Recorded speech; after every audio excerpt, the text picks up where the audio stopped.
Hello, everybody. This is Miguel. We're here. We're going to be talking about the Houston Marathon, the Houston Chevron Marathon. Houston Chevron Marathon, it's a little bit larger of a race. I want to say it's about a 30,000 runner race. While we're going to be doing that, we're going to be featuring the Stein Gold from Frosttown Brewery. It's a cream ale at 5.1%, 19 IBUs. So it's a little bit on the lighter side on the ABVs, but it's also nice and smooth on that IBU. That's what we like. It has a noble hop aroma and a crisp finish. So we're going to enjoy that, and we're going to be talking to Andy about the Houston Chevron Marathon. So cheers to you. So Andy, you and I, we've spoken before, or we're going to be speaking in the future, depending on how the podcasts are released.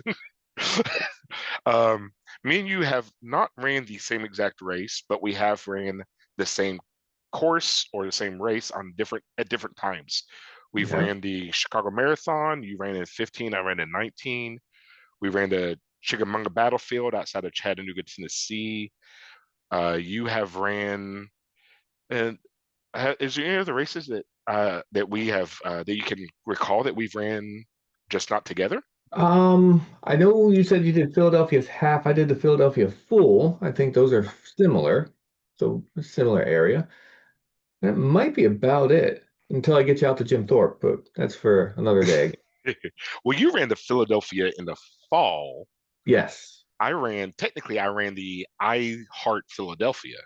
I Heart, Oh, was it I Heart Philly? I Heart Philly? I don't know their spring race. Yes, it was a spring race. Nice. And Okay. it's yes, and it was a fun race. It was a spring race. You finish right outside of the art museum, Oh which yeah. everybody, if you don't know where the art museum, you actually do know what it is because that's the steps that Rocky runs up. The statue's right outside. You can't miss it. Yes, gosh, I love that statue. I love the museum. I love the fit. It's actually a very beautiful. I don't know if that's considered a palisade or a mall, but the boulevard going from I the was gonna art say museum out. the whole street is lined. It's international. It's got all the flag. It's so beautiful. Yes, The it best is. part of the city, in my opinion. And we're talking about the Philly race when we're supposed to be talking We're about talking the about Houston. We Houston do this every Marathon time we talk to each other. every time. But hey, man, this is what runners do. Runners just chat it up. That's gosh, it's a very communal activity. I was gonna say we always have that common ground. I love it. I really do. So Houston Chevron Marathon. How did you come about hearing about this race? It was an article that I read a long time ago. It was a question that was posed, a hypothetical, because talking about marathon majors, now we're up to seven with Sydney and eight and nine, Cape Town and Shanghai on the works. But the question was, what if there was an American majors? If you don't count New York, Boston, or Chicago, what would the six American majors be? And a lot of people that you see online, a lot of people, that share their opinions on the internet brought up Houston. And then I started thinking about it. I started looking into it. I started thinking I could run Houston one day. And a friend of mine said that was on his bucket list. So my buddy Frankie and I said, let's do it. We signed up, we got in, and we just did it. It was a crazy process only because it came about of having a beer together saying, what should we do this year? And it's funny because we typically don't run that many big races. We'll run local stuff, but big races, maybe two a year. Well, Houston is a January race. So had a fall marathon lined up. I had a spring marathon lined up. And well, you know what? January marathon. Let's just kind of throw one in the middle. Why not? So we said, let's sign up. We signed up and we booked our flights and hotel and we went out there. It was a great time. Awesome. What was the registration? Was the did they use Run Sign Up? Did they use Athlink? Is it Athlink stuff? There's a few major subscribers out there. See, I'm drawing a blank on that because I knew you were going to ask me that, and I've been thinking about it because it's hosted natively in their site, but I don't know who powers it. But the process itself was super easy. Once you get to the Houston Marathon website, everything is just drop down menu after drop down menu. It's super easy to sign up for whether you want to do the half, the full, you get to pick all everything that you get, all the extras, all the goodies that we're going to definitely talk about because there's a lot of them. The website makes it super easy that you click register and there you go. It doesn't fill up too fast. I want to say they sent out alerts last year that it was sold out in November. Towards the middle to end of November, they announced that they had sold out. So don't wait too long if you're looking for it. But it's an easier race to get into. It's a bigger race, but I would say more mid-size. It's not, New York or Berlin or London, but it's a decent sized Okay. city race. I think between the two races, I think you mentioned this earlier, there's about 30,000 participants, 10 to 12,000 in the marathon, 15 or so in the half. And you just make it easy. You go to the website, you click register, you just fill it out. They Awesome. And that's the one thing. Normally, with a lot of the Houston Chevron Marathon, it's a little unique in that it still features the city in the title of the race. Um, I will say to artists out there who might be listening, or website designers, or whomever, um, the one of my favorite races is the Monumental Marathon. However, when I'm talking to a lot of people not from Indiana, I have to specify that it's the Indianapolis Monumental Marathon, Mhm. but the website is Monumental Marathon, I believe, and all the signage is Monumental Marathon. So Houston, you've held on to your name, which is awesome for people that are unfamiliar with well, not your race, but other races.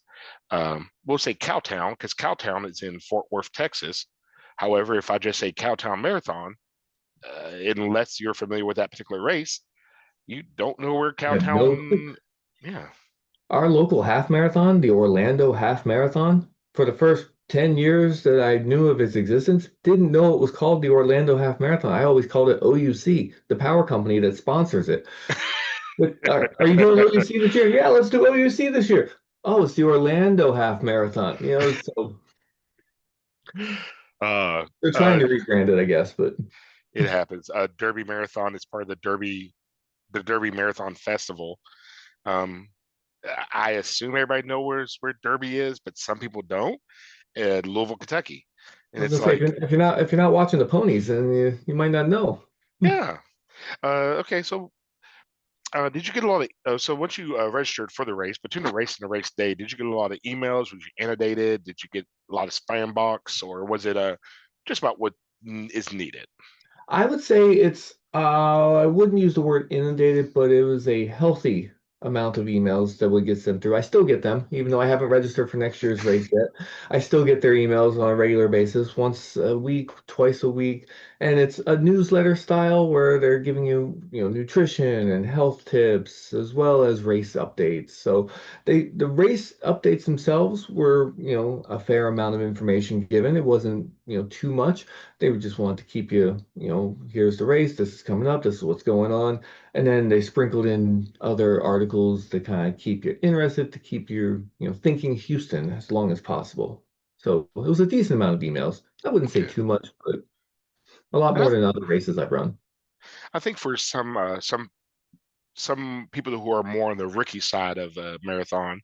And by the way, for those listening, when I speak of a rookie or a veteran, I do not mean anything negative about it. No, The rookie is just inexperienced. You can run 10,000 miles, and I will consider you a rookie when it comes to actual organized racing.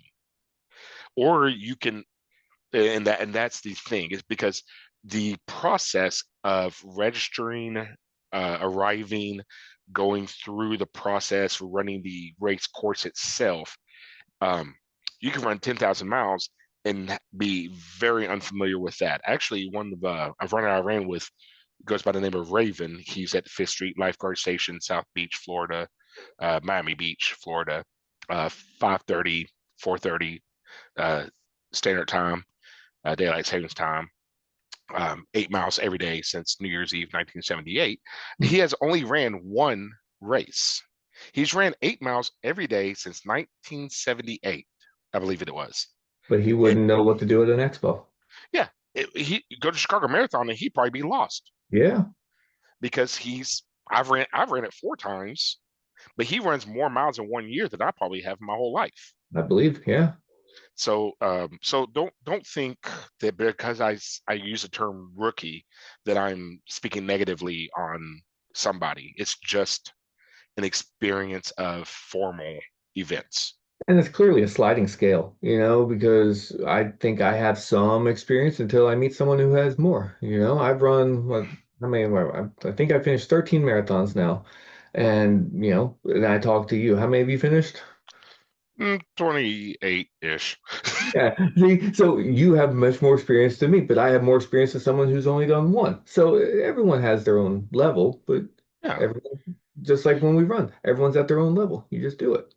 Yeah. Oh, by the way, did you say half marathons or full marathons? Full marathons. Oh yeah, yeah. 28 or so. Um 15 for me. I don't want to put out a wrong number. But yes, it's nice and it's fun.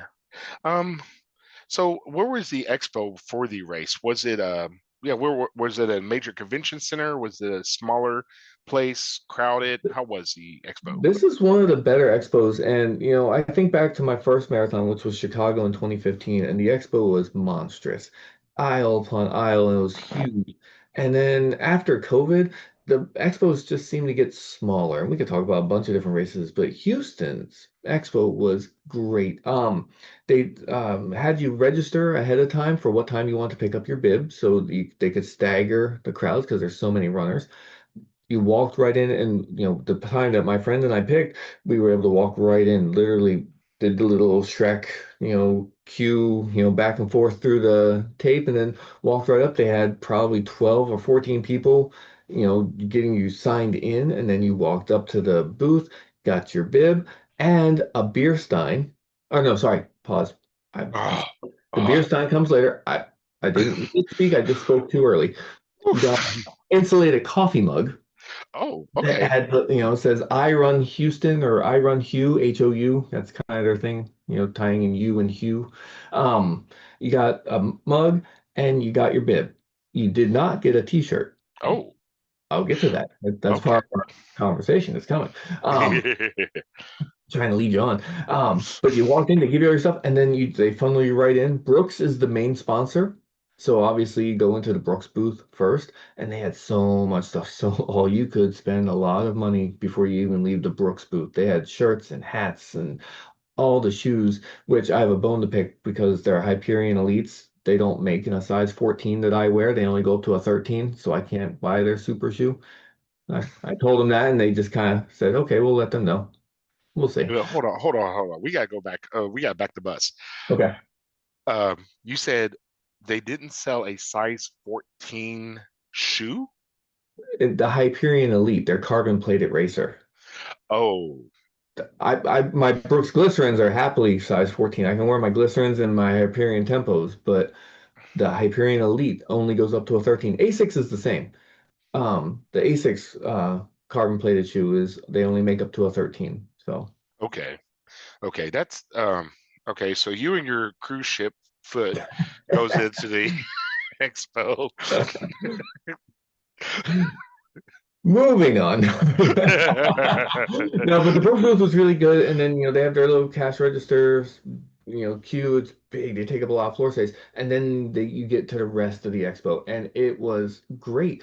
A lot of races, the main sponsor, like Boston, for example, Adidas is the only big store there, but at Houston, Hoka had a big booth, Asics had a big booth. There were so many options of retailers. Asics was there printing, like doing custom print t-shirts, like right there on the spot, so you can get custom Houston t-shirts. The Hoka booth had every shoe you could imagine in their line because they make so many now. And then you get into all the smaller booths and all the medical stuff, and like the San Antonio Marathon was there promoting. It's new this year. They took it over. I think it used to be a rock and roll race, and now the city itself took it over. So that was a cool thing. And then it was just big. So many options. The local running stores were well represented. If you needed anything, my goodness, I got a new running belt just because my elastic was kind of stretching, so I got a new belt for Okay. myself. If you, but socks and shoes, everything on clearance. They had, so many options. If you needed goos, if you needed body glide, you name it, you could get it there. It was Awesome. really good. So if you showed up and for whatever reason your luggage, let's just say your luggage got lost. I mean, you totally did not forget your shorts back home. Let's just say your luggage got lost. You show up to the expo and you have your money with you, your debit card, your cash app, whatever, your credit card. You show up to the expo. By the time you leave, you could probably have everything you needed to to Oh, finish the 100%. race. You could have backup clothes in case you fall in a puddle. They had so many options there. You could say, do I want the tank? Do I want the sleeves? Do I want tights? Do I want shorts? They had everything out there. That is And so awesome. and not just one store. Every company had everything. So you had different brands to choose from. Though Houston it had it. And another plus side, kind of getting away from the expo, there are so many run groups in town. You could find a shakeout run. So if you did have to buy new clothes and you don't try anything new on race day, Saturday morning you get out there and you can get a shakeout run in. So and then Houston being a bigger names race, walking around the expo, not that he's a big name by any means, but if you follow him, if you're familiar with Serious Runner on YouTube, I personally am not familiar with him yet. it's kind of a parody account, he makes fun of, serious runners, and he's a caricature of a serious runner. Like there's no days off, there's no rest days, and I have to, run fast so my Strava looks good. He's that guy's I'm trying to think. I think his last name is Gaskowski. I can't think. Gauza. Stephen Gauza is his name. Okay. He has a joke because he always wears a Tracksmith singlet in his videos. He's like, Tracksmith should sponsor me. I literally got to see him filming a clip for one of his videos because Yeah. Tracksmith had a van set up for their booth, and he was actually talking to the Tracksmith guys. I walked by, I'm like, "They're serious running." I took a picture. I sent it to my son. He's like, "You gotta talk to him." I go, "He's working. I can't talk to him." And I pick out him because he's the one guy I recognize. But there was pro runners just kind of walking around. Sage Kennedy is a friend of Serious Runner, so he's the one name I can call right now. But there's so many big names that were wandering around, and it was such a cool experience. They had photo opportunities. The expo was really organized, really, really well done. Like the location was great. I'll talk location when we get to Okay. the start, but such a good experience at the expo. So, okay, so it was easy parking to get to the expo as well. Because I've No, ran. that's a problem. There is a parking lot across the street, but I stayed at a hotel that was like a block away, so it was Okay. within walking distance. But there's parking. If you look at Google Maps of Houston, I would Okay. say 40% of the city is parking lot. So parking didn't seem to be a problem anywhere Okay. we were at, but it's a walking town and it's a business district, so it was kind of quiet on the weekend, which made it nice. But the park and everything that they had set up, it was all within walking distance. So even if you had to park and walk in, it's super easy. Okay. Now, quickly, I'll give a quick shout out to Spot Hero, who's not a sponsor because I don't have a single sponsor whatsoever. Not yet. Not yet. Who knows? Maybe one day I have to go back and plug in a sponsor here. But either way, I'm still going to give a shout out to Spot Hero right now. Um, I a lot of when I do some of my racing, I will go on to Spot Hero and book a parking spot. And when I ran the Atlanta Publix Marathon in, I believe it was February. I know it's a early spring, late winter race. Mhm. I was able to book parking across the street from Olympic Park, which is where the Oh, finish nice. line or start and finish line was. Also, speaking of Publix Marathon uh, in Atlanta, Georgia, there is you start off on one side of Olympic Park. I want to say the east side, but I'm not sure. But I often eat either White Castle or Waffle House before a marathon because Okay. Waffle House is generally 24/7 and they have the same exact menu at every single Waffle House. Consistency. There are two Waffle Houses around Olympic Park. Nice. like like not in the general vicinity of Olympic Park, but touching Olympic Park, there are two Waffle Houses. Nice. I will So tell you, yeah, if you go back, there's a beer garden right off of yeah. Olympic Park. I'm trying to remember what it was called. I don't remember exactly where it was, but they have a rooftop that you can sit out, Oh like a rooftop patio. You can sit out there and get some good German beer. Like if you go back to Atlanta, it's worth the trip. yes. I want to go back to Atlanta, but I want to go back to a place called Midnight Brewery. Um, Remember the brewery. they make a very good stout. Gosh, they make a very good stout. I have a friend who will be in another episode. She's bringing me up some stouts when she comes up to Monumental. Nice. She's running Monumental with me in this fall. It's actually going on in November, Hmm. so it'll be a great race and it'll be a great time because I get to see a friend of mine who I haven't seen in person for many years. I met her in a Chattanooga marathon years ago. Great person. Um, but yeah, so which this podcast it's going to go many directions, mainly about racing, but we're going to talk about other things such as beer. Hey, it's all good conversation. I love it. So, but getting back to the subject at hand, um, was the area of the expo. It was easy to navigate. It was large. It was large but easy to navigate. You was able to get your bib, your shirt, get customized shirts. Was there a way for you to get, or do you recall if there was a way for them to ship you your bib beforehand or race? I imagine with a race that size, it's difficult to have same day packet pickup.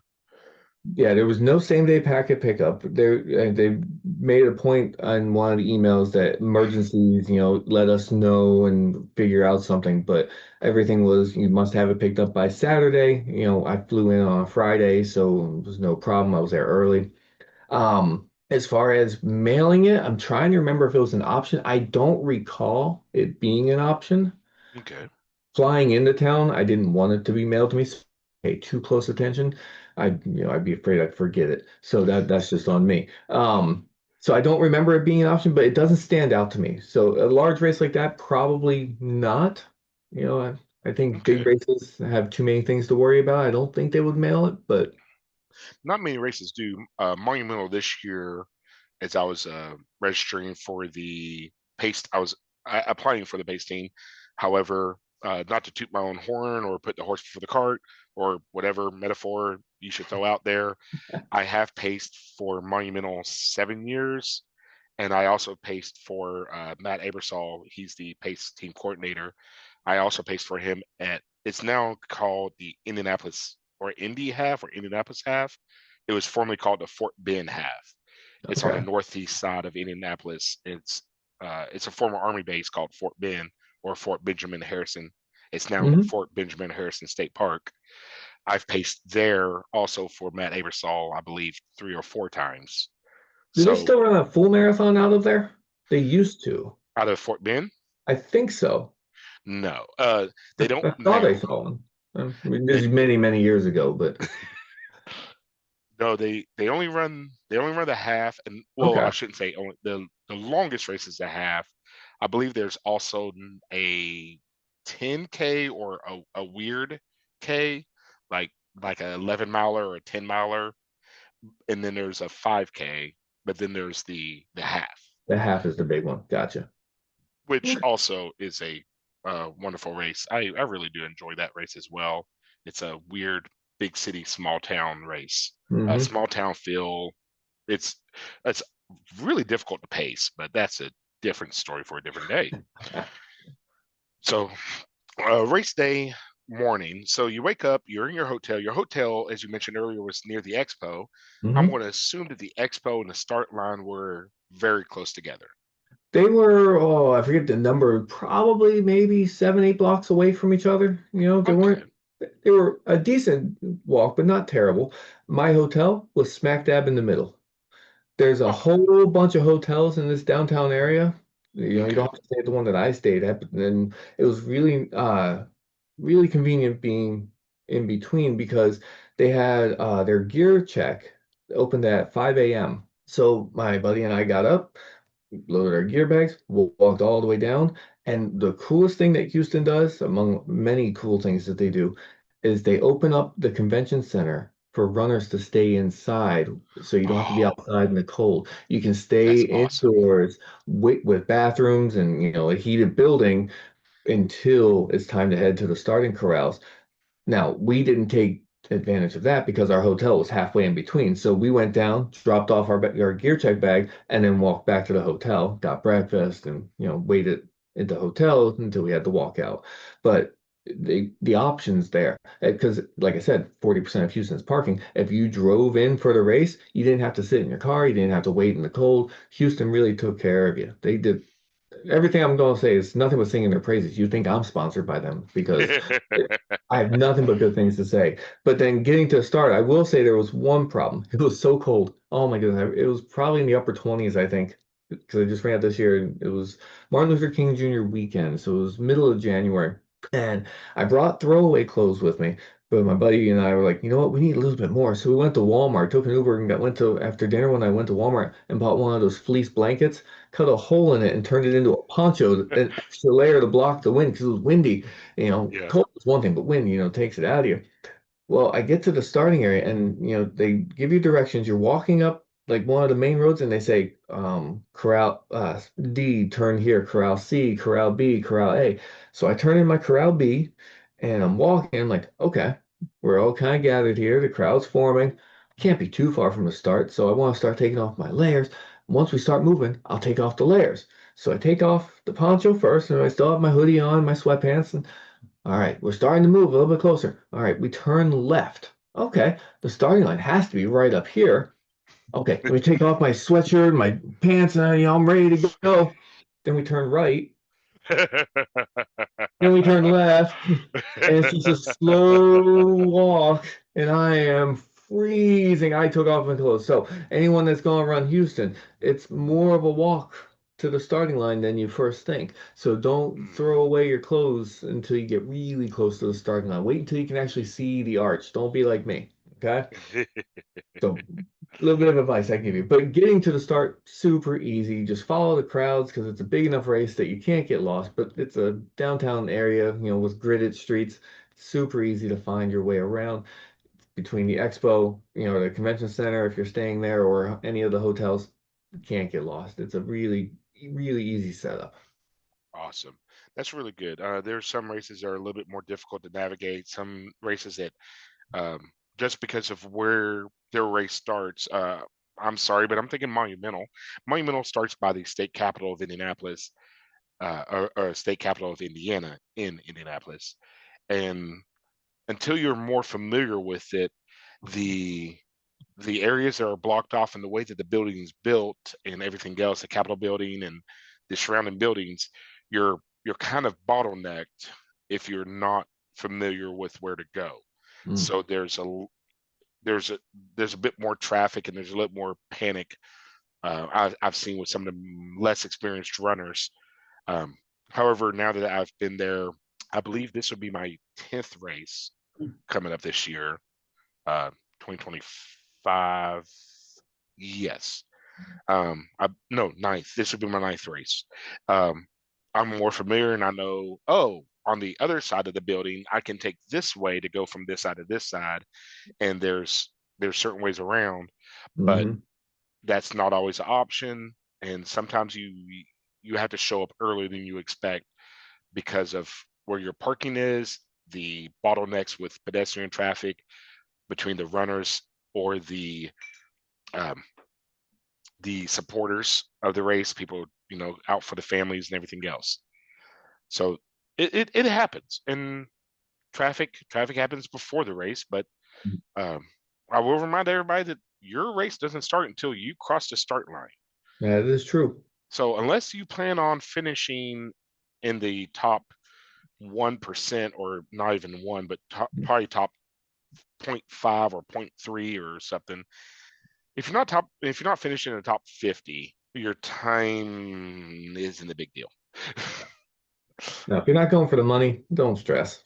Yeah, just and for the most part, and actually, if you're really fast runner, if you're a fast runner, like outside of Boston, but still fast, maybe if you for whatever reason you can't make it into the corral that you're supposed to be in, and you can't make it into the one immediately behind that, wait.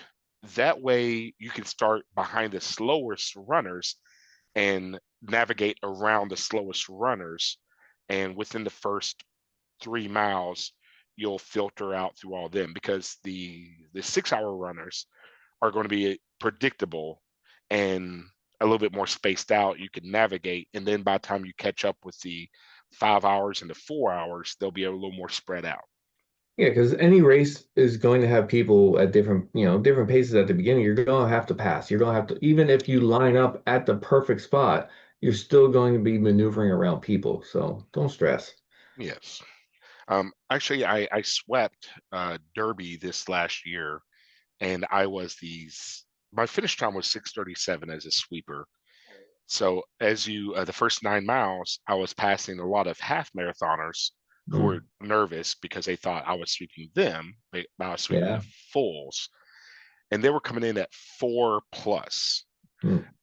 However, and I started out 10 to 15 minutes after everybody else had already, or almost everybody else, the bulk of people had already went through the gantry and started their race, and I had no issue navigating around the runners who were getting more out of their money.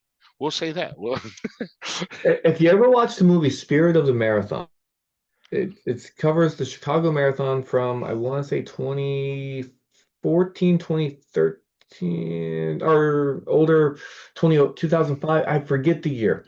But they're touring one of the scenes in the movie, they're touring around the expo, and there's someone giving a talk saying, "You paid for this course to be open for 6 hours. You want to get your money's worth. You want to be out there as long as you possibly can." yes. So enjoy your money. I Yeah. mean, yeah. So getting to the race, were there was so Houston Marathon, Houston Chevron Marathon. You start out. Do you start out with the half marathoners all at one time, or no? You do. Everyone's all started together, and then you split off. I'm trying to remember exactly where I split. I think it's at the 6 mile mark. You make a right, and the half marathons go straight, and it's well labeled. There's signs for a mile saying this is coming up. You get on this side, left versus right, but everyone starts together. So it is a fairly crowded start, and like we said about wherever you start, you're gonna have to maneuver around people, but it's running through a wide city. The roads are wide and I didn't feel cramped. Like, did I have to maneuver a little left or right around people? Yeah, but I wouldn't say I ran an extra mile. Like you hear some people talk about having to dodge, bob, and weave. It wasn't like that. You just ran. It was, everyone was going, everyone's spread out. No one wanted to be shoulder to shoulder. And even though it was many people, many paces, it didn't feel tight. It was good. I How do was actually, I do have, I don't know if what your next question is, but I do have one negative thing I have to get off my chest because I said I was going to say nothing but good things, but I had something bad to say. I don't know if you can see, I know with the whole thing, my Camelback water bottle, my electrolytes, I do a noon electrolyte tablet. I do the noon immunity and I put it in my water bottle on race morning. So that's my extra electrolytes to make sure I don't have, anything to, dehydration or whatnot. Well, had to use the bathroom around mile 3. Thank the porta potties. yes. I don't want to take my water bottle in with me. There's a telephone pole. I set the water bottle down at the telephone pole, go in, do my business, come out. Oh, The water bottle is gone. whoa. So now I'm stopped. I'm looking around. I don't see it. Maybe someone kicked it. Is it on the ground? No. I start asking, have you seen a gray water bottle? Have you seen a gray water bottle? No one has seen it. Someone took my water. Now, not only did it have my electrolytes, I had my extra goos in here as well. I had most in my pocket, Oh, but I had goos in here. So I'm like, I'm not going to have any. Oh, that got in my head. yes. Now, I don't know what your next question is, but if it was going to be about the aid stations, I could talk about aid stations now that I didn't have my own water bottle. Well, we will definitely hit on the aid stations as we go about. Um, Actually, let's go ahead and go on that now, because when I run my marathons, I put a couple of tubes of either Tailwind Nutrition or Gatorade Endurance Formula. I put the packets of the powder, and then when I get to the aid station, I I dip behind the aid station or to the side, not in the way that I'm instructing the volunteers or the runners, or I try not to, and I get a refill of my water bottle and I throw in the powder of my Gatorade Endurance or my Tailwind. That's what my body agrees with. So that's generally what I do. I still take water at the aid stations, and depending on what the aid station has available, I'll take that. However, in the Publix Atlanta Marathon, who is sponsored by Coca-Cola, they had the Sunny Water at the aid stations, Oh, which it's sponsored by Coca-Cola. You, it's they, water. yeah, it's waterish.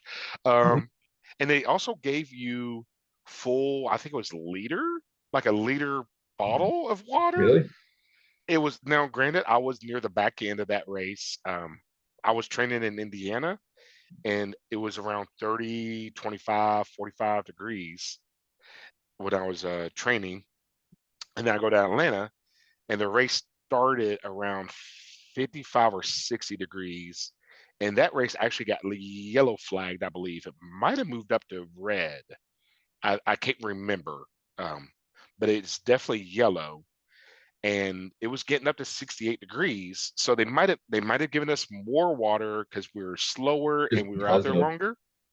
Yeah. Or they possible. might have just been getting, they're like, let's get rid of this stuff. No one's buying it. Yeah, like, yeah, whatever. But That's funny that you got it. The last time I got water bottles in a race was Gettysburg in 21 because it was COVID measures. So instead of doing cups of water, they gave out bottles of water. okay. You would just carry them to the next stop and then throw away the bottle. But that was because they didn't want to have people drinking from cups and throwing the cups away, I guess. I don't know. It's I will say with them, and I've seen it with a few other races, but the vacation race series, they started doing these collapsible bottles, and you would as Refill you them, no right? no you there were a number of Gatorade. Picture the Gatorade thing that the NFL players pour on the coach when they're winning the Super Bowl or whatever. Hmm. So imagine that, I believe like a 5 gallon or 10 gallon Gatorade orange jug. And there was a setup so that you could step on a pedal and the pedal would open a valve and open up the Gatorade so you could pour the Gatorade or water into your. And the collapsible was almost like a stiff Ziploc bag, but when you squeeze your hand, it would open up into a wider mouth, and you could pour in, and you would pour in maybe 5 or 6 ounces. That's pretty cool. So it was nice. I'm not saying that it wasn't nice. It was different. It was unique. I haven't ran vacation races since 23, I believe. So I don't know if they still do that. And I know trail running, ultra running, they tend to have zero waste aid stations. Makes sense. But The woods, yeah. I don't expect to see that in Chicago. I don't expect to see that in Monumental. I don't expect to see that in Go St. Louis. So because those races are just 10,000, 20,000 person, 40,000 person races. Yeah. But if it was a smaller race, it Yeah, would be small more numbers you feasible. can do that. It's more individualized. Yeah, Yeah. that's pretty Uh, cool. s- so, so after they stole your water bottle, what were your nutrition options after that? Well, luckily I had my gels, most of my gels in my pockets. I was one short, so I was worried what I was gonna do, so I took instead of taking my first gel at 4 miles, I took it at 5 miles. And I thought, oh, if I stretch it, a little bit, less nutrition, but I can get to the race. But they had goos on the course, so luckily it's something that I trained with. It was the goo strawberry banana, which is a great flavor. It's caffeine free, but it's a great flavor. So it was a product that I trained with, so I didn't have a problem taking the goos that they handed out. They had the Gatorade Endurance as their electrolyte drink, which is something, Gatorade is something I can get a hold of. So even though I didn't have my own electrolytes, they had Gatorade on the course. So I was able to alternate water and Gatorade, and they had aid stations basically every mile. Some were spread out a little bit more, but plenty of aid stations. So even without my own water bottle, plenty of water on the course. Made me even think about losing my security blanket, water bottle that I'm carrying everywhere. But we'll see. But but the aid stations were plentiful, and like I said, they had goos, they had Gatorade, they had water, no problems. Now, the Houston Marathon, is that a flatter course, hilly? Because most people, when you think of Texas, most people don't even think there's mountains whatsoever in Texas. Hmm. There are. They're not Colorado mountains. They're not West Virginia mountains, but Texas isn't flat as Houston a is. whole. Houston Houston is. is pretty flat. Now, they advertise it as 200 feet. Like if you go on Find My Marathon and look at their elevation chart, they advertise it as a little over 200 feet, which Okay. Berlin was a little over 200 feet. I'm like, okay, Chicago, I think is 200 feet. So, it's kind of on par with that. My watch said it was about 400 feet, though. Do you have your watch set for barometric pressure? That's a great question. I don't know if I've ever adjusted it. So whatever my Garmin came with is how it's set. So one thing I found in my experience is with longer races, when you're out there for 4, 5, 6 hours, if your watch is set to barometric pressure, as the weather changes throughout the It'll day, affect the elevation too. Okay. yes. However, when I go in, I'll go back into my Garmin Connect, and I'll click the tab or whatever that changes it from my watch's information to the survey information to the Okay. where surveyors have went out on the roads and done professional surveys. Um, I don't know whether or not that applies if they do professional surveys for non-roads, such as a like a B&O trail, Burlington and Oregon Trail. If you do rail trails, I don't know if it applies to rail trails as much. I'm unsure. Or if you do trail running, such as like there's well, I've never ran it, but Hard Rock 100, Oh Western yeah. States 100, Leadville 100. Those are on legit hiking trails. Yeah, so that might be different because they might not actually measure. So Yes. yeah, but they still have to be a certified course, so I'm sure they have to do something. Yeah. Well, was certified the certified course as a fun fact because I love as I pace I try to distract the runners from whatever we're doing when they're not having the greatest time of their day. Yeah. The a certified course is measured. It's measured 4 times. It can be measured by 4 bicycles at one time or one bicycle 4 times, but it's Huh. typically 4 bicycles at one time.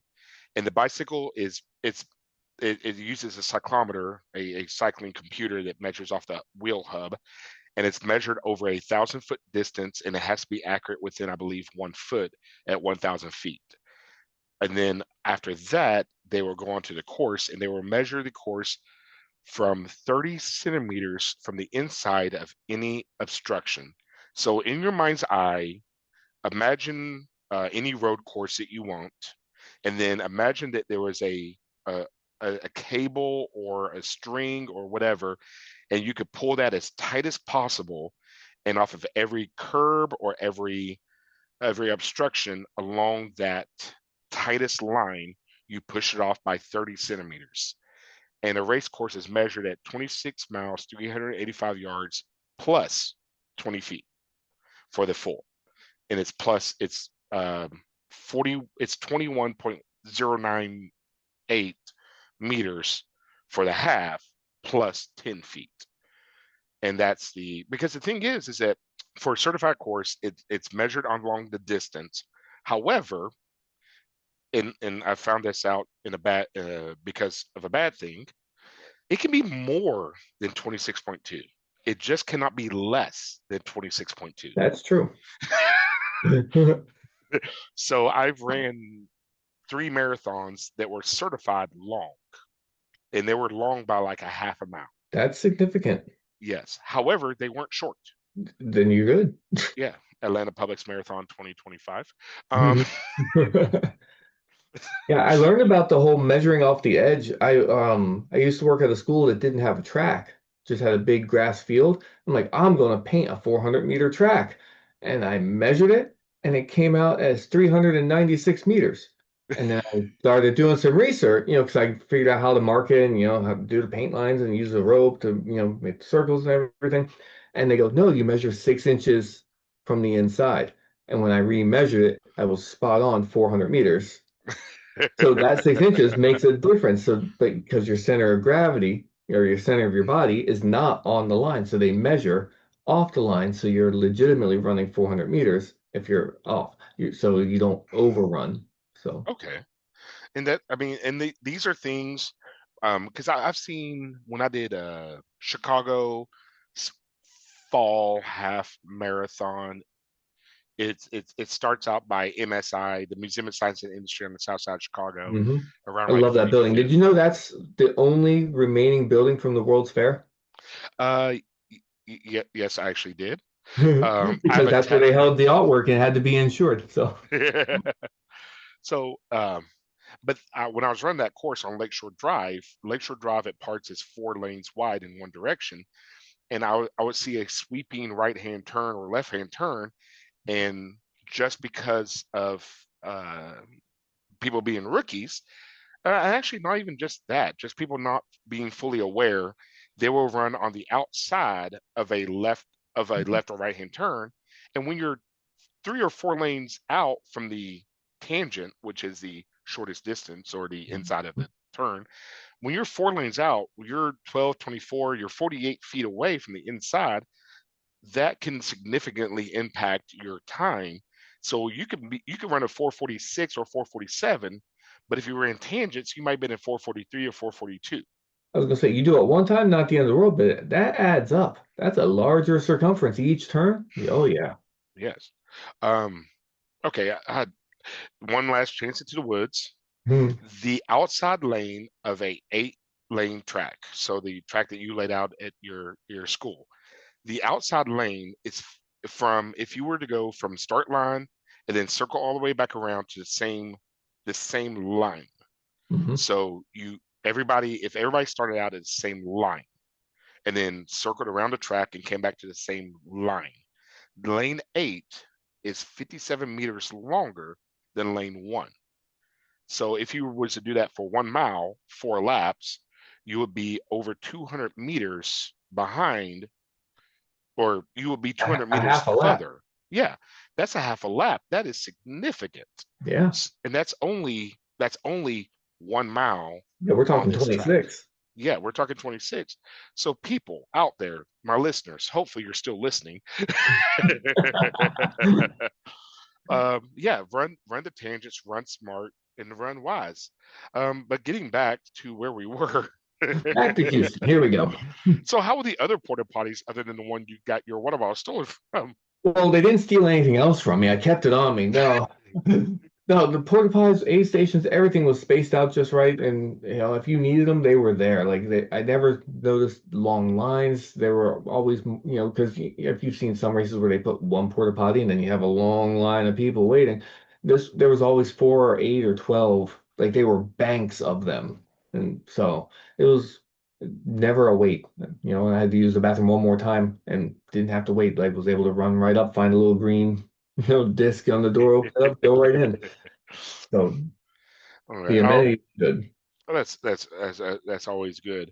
Was there a lot of course support throughout the race with the spectators and funny signs, and I mean, as much as we hate the signs, as much as they're corny as they are, my gosh, they get so corny, but we love them.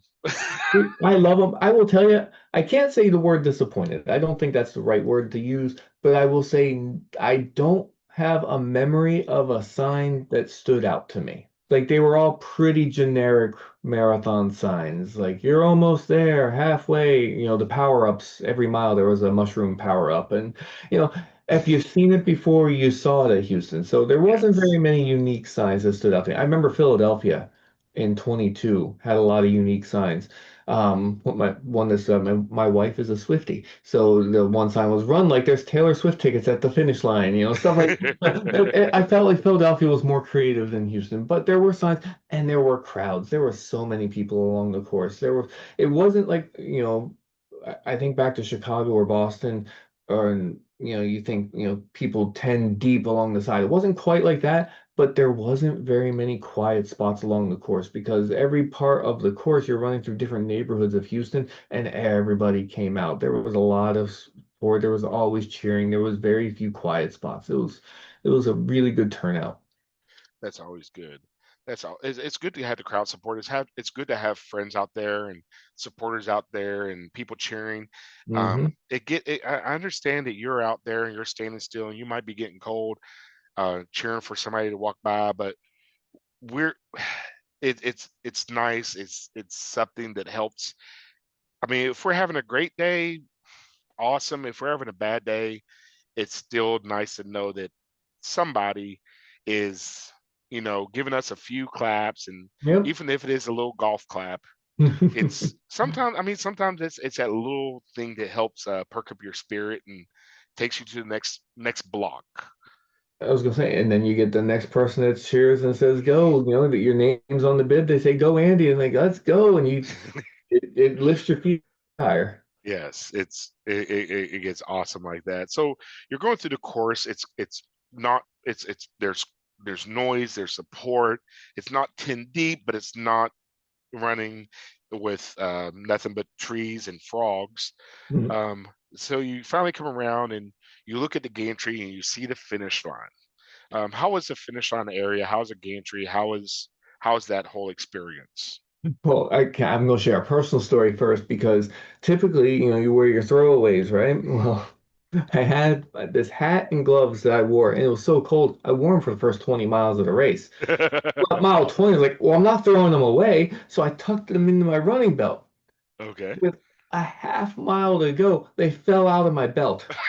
Like, I'm not leaving them behind. So I stopped and I picked them up, and they fell out a second time. I go, if I don't get a PR because of this stupid hat, but you come, that's just me being messed up. But you're running down to the sea. It's such a great finish line because you come down, the buildings are lining, and you turn this nice bend. There's a park on the left, and you see the overhead, and you see the clock, you see the finish line, and you see it, and it's a straight shot. You see it, and you go for it. It's a beautiful. They have the crowds in the bleachers, and they're cheering you on. All the photographers are there. Not a complaint, but by the time I finished, the shadows had changed, so my pictures are all shaded, but I'll take what I can get. The finish line was so good. It was wide, it wasn't crowded. There was a ton of people, but it didn't feel crowded. Everyone was just kind of running, and it was such a fun finish because you're running through the city for so long, you see buildings, and then all of a sudden, it's marathon. It's Ah, it's not just spectators, it's people cheering on you. You're finishing and you cross that finish line. And this is where the Houston Marathon does it better than any other race I've ever done. You finish and you immediately walk down this like red carpet, it felt like. I think it was red carpet. And then they have people, the volunteers line up handing you your medal. And the medal is really cool. It's, the outline of the states, this Houston Marathon, and you just keep walking. And as soon as you turn, they give you a bottle of water, they give you your medal, you put you back in the convention center. So you're back where ah, it's nice and warm.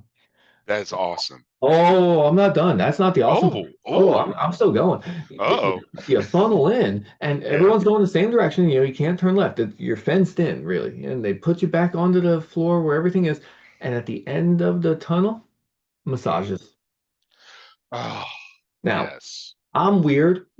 It's funny because I did the same thing in Berlin before the marathon. They offered massages. I got my back massaged, and in Berlin, the runner next to me was like, "Why? How does that help What? you run?" I go, "Because I have a massage gun. I can massage my legs. I can't massage my own back because my back is tight right now. So work on that for me." So give me like a I don't know 5-10 minute massage, and then they funnel you out. You get your stuff from gear check, and then you start getting your stuff. They have booths set up. I kind of said this earlier and I misspoke. They gave you an insulated coffee mug when you got your bib. When you finished the race, you got a beer stein that says you Oh, finished. that is nice. Then you get your finisher shirt. You don't get a race shirt. You only get a shirt if you finish. Okay. I can see how that saves them money because they expect 10% of people not to finish or show up, so that's 10% less shirts they have to buy, I guess. I don't know. But you only get your shirt if you finish the race, which I thought was pretty cool.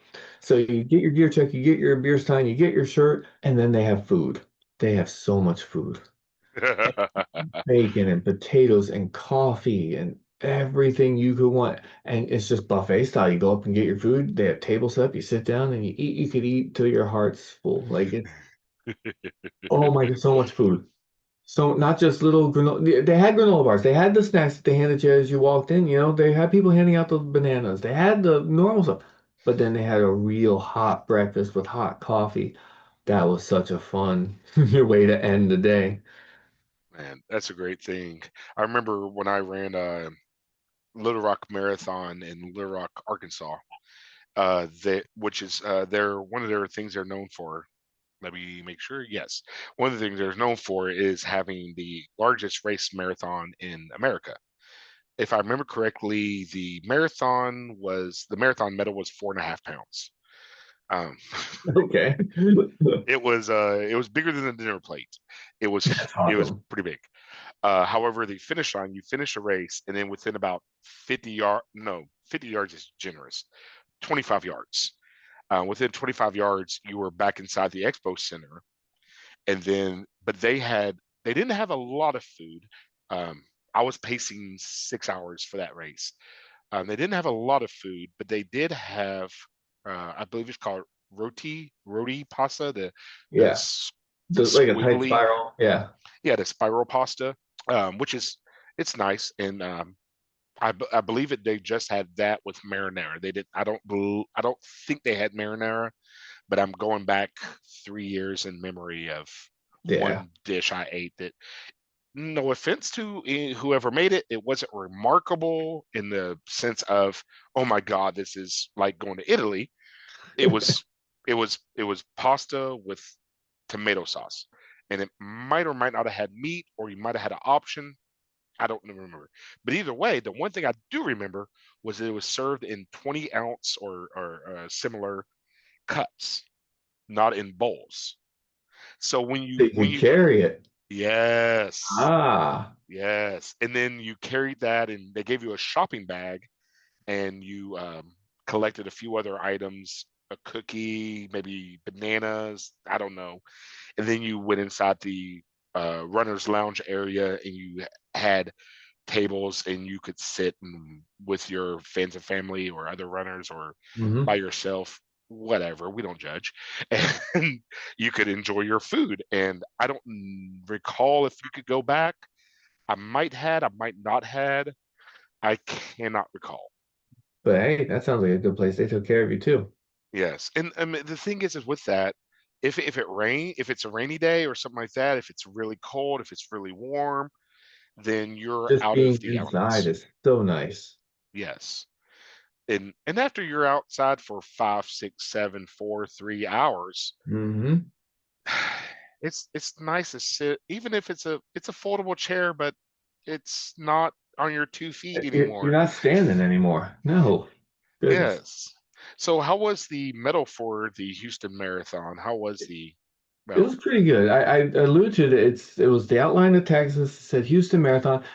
It was a distinct medal from the half marathon, which I appreciate, because when races combine the two and everyone kind of gets the same one, it's like kind Eh, of diminishes, running a full. But the well, how big was that? I don't know, maybe 3 inches, 4 inches. It wasn't the biggest, but the ribbon was custom, said finisher down the ribbon. okay. So the ribbon was custom. The marathon, the medal was pretty. Like I said, I have it hanging up in my classroom for my kids to see. It's pretty good. Awesome. I like that. And I like the fact that they give you the beer stein. It's a nice little touch. The marathon finisher shirt, which I see you're wearing right now. Yep. Oh, It's the beer stein was what you mentioned medals. Before they gave out medals, the beer stein was the medal. That's what you got for finishing. You didn't get a medal. Here's a beer stein. yes. Or a mug, I guess it's kind of shaped like a stein, but it's clear glass. So a Oh, mug, okay. mug is probably a better description, but it's shaped like a stein, with the fancy handle and everything. I mean, maybe if you meddled, you would get like I believe that's porcelain stein or whatever, the Yeah, one. like an actual like a Bavarian style. But Yeah. But outside of, I wouldn't be, I wouldn't be, if you told me it was a stein and I showed up and it was made out of glass instead of the white ceramic or porcelain, I wouldn't be upset. okay, so I don't feel bad. I don't feel like I'm misleading. Okay. Yeah. Uh, okay, so that's and then so the finish area, everything else, those great food at the post race area, a lot of food. You go back and get some more, which is awesome. Did you celebrate anything after this? Me personally, I always go to a local brewery, or I try to go to a local brewery or whatever, something nearby that's local.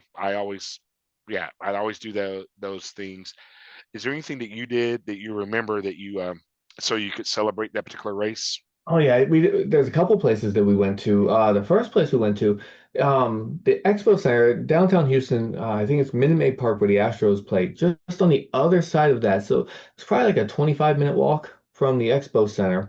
There's a place called Frosttown Brewing, and my buddy and I went there for a couple reasons. One, to get a beer after running a marathon, and two, Tracksmith was giving out posters with your time stamped on them. So we were able to go see, Tracksmith and get a poster and then have a beer. And what's really cool, I'd mentioned one YouTuber from the expo. There was another YouTuber that was there. He had run the half marathon, Kafuzi. I don't know if you're familiar with Kafuzi, Michael Coe. He was sitting there, and my buddy and I are at the bar, and I look over, and there's Kafuzi. I don't know who he's with just because I recognized him. And I'm like, well, I'm not gonna mess with him. He's having time. He ran today. He's sitting with his friends. I saw him. Good enough. Well, then because we're sitting at the bar, he gets up and stands next to me to order his next round. I'm like, I'll talk to you now. So shake his hand, say, yeah, watch your videos. It's nice to meet. So we got to have a beer with Kafuzi. That was fun. And then afterwards, because beer is great, but I like a nice cheeseburger after I run a marathon.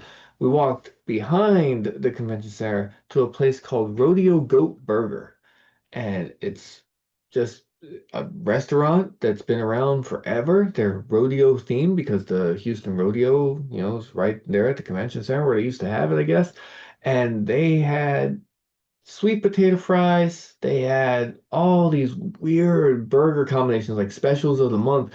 I'm trying to remember what I had because it had unusual toppings, I think would be a good way to put it, but they worked. And it was a good burger. So you can find good burgers, you can find good beer in Houston. So Man, totally recommend. I remember when I went to Little Rock Marathon. After I ran Little Rock, my girlfriend, because she normally will research things while I'm running the race, and after we ran the race, and that's why I don't believe I went back for seconds. Nothing against the people who were there for the race and the volunteers, but she had looked up a place down the street, I believe called Flying Saucer or something of that nature, and it was a beer hall because the night before, uh, friends of mine, Dan and Jill, we met up with them and we went to two or three breweries. So I'd already hit up most of the breweries that I wanted to hit up, but down the street, 2 blocks or so, was a Flying Saucer brewery, which or Flying Saucer restaurant, which had a large selection of beer. I've been to a flying saucer in Charlotte, North Carolina, probably closer to Concord, but near Charlotte, and they had 300 beers. And if you drank all 300, then you got a saucer with your name on it. Yeah. Okay. So I don't know okay. if So it's the same company or I don't know, but it sounds same I name. I know there's a Flying Saucer in, I believe, St. Louis because Dan and Jill were familiar with the name. And there's a Flying Saucer there and a Flying Saucer in Little Rock. I'm gonna be in Charlotte here in November to run the Charlotte Marathon, and that's nice to know because I'm gonna have to definitely hit them up. It's by UNC Charlotte. It's near the UNC Charlotte campus. Okay, So I think it's on the north side of town, but and right now I haven't booked a hotel yet, but I was looking to stay on the north side because things with where family lives in that area, the north side more okay. agrees with where I need to stay. And I got something else for you since we're on this complete tangent for Charlotte. Soda Brewery. I think it's Soda. SODA is like South something. They do a cheerwine ale. Are you Mm. familiar with cheerwine in your travels in the South? Oh, I thought it was. I always pronounce it cherry wine, but a friend of mine, oh my gosh, she's going to kill me because I Oh cannot no. remember her name. She lives in Knoxville, Tennessee, and she's an awesome person. Gosh, I cannot remember her name, but she took me to this great barbecue restaurant when I ran Smoky Mountain half marathon. God, I feel horrible. Uh, Karen. No. Oh God, I'm gonna butcher her name no matter what. But yes, she took me and I said, "What is this?" I called it cherry wine, and she was like, "What?" I was like, "Cherry wine. What is this cherry wine? Like I drink beer. What is cherry wine?" She goes, "Cheer wine. It's like a local beverage." I was like, "Oh, Well, if you want to combine the two, when you get to Charlotte, they have three locations. They're near the airport, like South Charlotte. But there's one location in the airport. So if you're flying in Terminal C, they have a booth set up and you can get Cheerwine Ale. It's pretty Okay. good. I I would recommend it. I would definitely have to add it to the list. Maybe when I cover that podcast, I might feature, or whenever cover that race in the podcast, I'll feature the Cheerwine L. Get some of that Cheerwine Ale. There you go. Okay, I'll have to remember that. Um, but so going on, so you're going on. You got the food, you got everything. Everything's going good. Um, let me. Oh, everything's going good. You're enjoying things. Everything's a great day. You've got your post race there going down. Hmm. The medal was a unique medal, which is really nice to have a unique medal, especially between the half and the full. You want to have something, uh, you know, not to say anything bad about the half marathoners or whatever, but we didn't do the same It's not a full. thing. Yeah, Yeah. it's no offense to the halfers. Not taken away from it, Yeah, but and just all, I adding mean, more to the full. y'all are the cool guys. We're the dumb ones. I mean, what can I say? And I have They're only half as crazy. exactly. um, would you run this race again? I'm planning on signing up for it again. Yes, this is not. I like your idea of trying to travel and see as many as you can, but I had such a good experience that I will happily go back again in January. Plus, it's in January, so you can still do a fall race and a spring race. There's Oh, not many yeah, options in January, so. no. I was in Clearwater a few years back. Clearwater is west of Tampa. It's right on the water. It's a double loop Mhm. course, basically. It's a nice course. It's very flat because it's in Florida, and Mhm. the roads are very nice. It's not extremely unique in views. However, when you finish, you're about 300 yards from the beach, if that. So that part was really dope. Nice. Um, what? Let me ask. What shoes do you run in? I used to run in glycerins, Brooks glycerins for my marathons up until 2022. But then with the advent of more carbon plated nitro infused foam shoes than Nike, I switched to Saucony. I ran Philly in the fall of 22. I ran Philly in Saucony Endorphin Speeds. I think it was the Okay, first Speed twos maybe because they weren't carbon plated, but they had the softer foam. They were nylon, plastic plated, so they were relatively, responsive. They're a tempo shoe. And then I thought, well, maybe now I can be fast enough to try a carbon shoe. I was running under a 10-minute pace at that point, and then I switched to the Endorphin Pros. And I ran in the Endorphin Pro 2s in Oklahoma and got lace bite real bad on the top of my feet, and I was like, "Oh, I don't like this." So I tried the Endorphin Pro 3s, and that's funny a story in itself. I'll tell it real fast. I wanted to try them on, but like I said before, I wear a size 14. It's hard to find a size 14 carbon plated shoe in a local running store because no one buys them. So I was in Boston on a work trip and I went to Marathon Sports. I go, by chance, do you have the Endorphin Pro 3s in a size 14? The guy comes out and goes, here you go. I try them on. I ran around on the carpet. He wouldn't let me run outside, but I ran around. These are comfortable. I'll take them. So in my work bag, I had a pair of running shoes extra that I didn't plan on coming home with, and an extra $220 later. But the Endorphin Pro 3s have been a favorite of mine. I bought a second pair because I tried the Endorphin Pro 4s, and the tongue doesn't fit right. Like Okay. it bunches on my foot. It's just that's me. It's nothing against the shoe. It just doesn't fit in my foot. So I bought a second pair of Endorphin Pro 3s because they are the best shoe I've ever raced in. Okay. And the reason, and me personally, I run in Brooks Glycerin. I just started running in Brooks Glycerin wide. I also ran into Hoka Gaviotas. I ran in um, no. I take that back. It's a Brooks Glycerin GTS. It's the A6 something wide, the Hoka Gaviota, Mizuno Horizon Wave, and there's two New Balance 1340s or 1080s, 1080 V3s, 1080s, the yeah. the 1080s. The 1340s is a trail running shoe. Mhm. Forgot. I knew that was 10 there somewhere. And the thing is that as a pacer, a lot of times as I work in the expo booth, people come up to me and ask, or as I'm at the race, they come up and ask, "Well, what shoe do you run in?" And I run in a shoe that fits my foot. Um, I've Mhm. ran a 441 marathon and I've ran a 637 marathon, and the shoe made very little difference in my speed. The only difference it really made was the comfort on how wide it is, maybe, but that's because of my foot. That's because of how my foot reacts. That's how my bone structure, my feet need more stability. So if you don't need more stability, don't run in uh, shoes that are for stability. Exactly. So just go to your local running store and or go to a local running store. I don't know. If you live in Chicago, I don't know, drive to St. Louis and find out their running stores. But anyway, go to They're a out there. local run. Mhm. Yeah. Oh, oh, It, can I sing the praises of a running store that I've never stepped foot in, but I ordered a pair of shoes online because I wanted a specific color. I okay. I wanted an orange pair of shoes, and this it's called Love to Run in Dothan, Alabama, and I ordered from them, and they actually called me to verify my order because the picture I wanted orange. I did the drop down menu to orange, but the picture was for purple. So the guy actually called me, hey, I just want to double check. Did you want purple or orange? I said, nope, I wanted oranges. I wanted to make sure.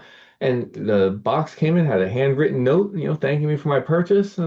If I ever find myself in Dothan, Alabama, I'm going to go there and buy something from them again because Love to run. Love to Run, I believe is what they were Love to called. run. So they have a After you, website, so if anyone's listening, go to Love to Run, Dothan, Alabama, Google it, find them, and okay, D O show T them H some love. A They're a N. good store. D. Dothan, yes. Oh, after you get done there, there's a brewery on the south side of town. Um, they make a series called the 13 Ghosts of Alabama. Okay. Sounds intriguing. Yes, it's a brewery. It's going to be a little bit different uh, as you try to get there, but it's folklore brewery and meadery. It's on the south side. It's a little hidden gem. So shout out to them. Folklore brewery. They make the 13 Ghosts. It's an annual series, Okay. and but every year is not the same. Not even the Oh, same type of beer. okay. So it could be a red ale, it could be a stout, it could be a barley wine. And then if you go in October, because I believe it releases in October, if you go in October, they might have a 13 Ghosts from 2 or 3 or 4 years past, as well as the current year. So Gotcha. you get a mix of the two. That's cool. And as a history teacher, I have to say this because there's not many reasons to go to South Alabama. So if you find yourself in South Alabama in Dothan, go about 10 miles west to a little town called Enterprise.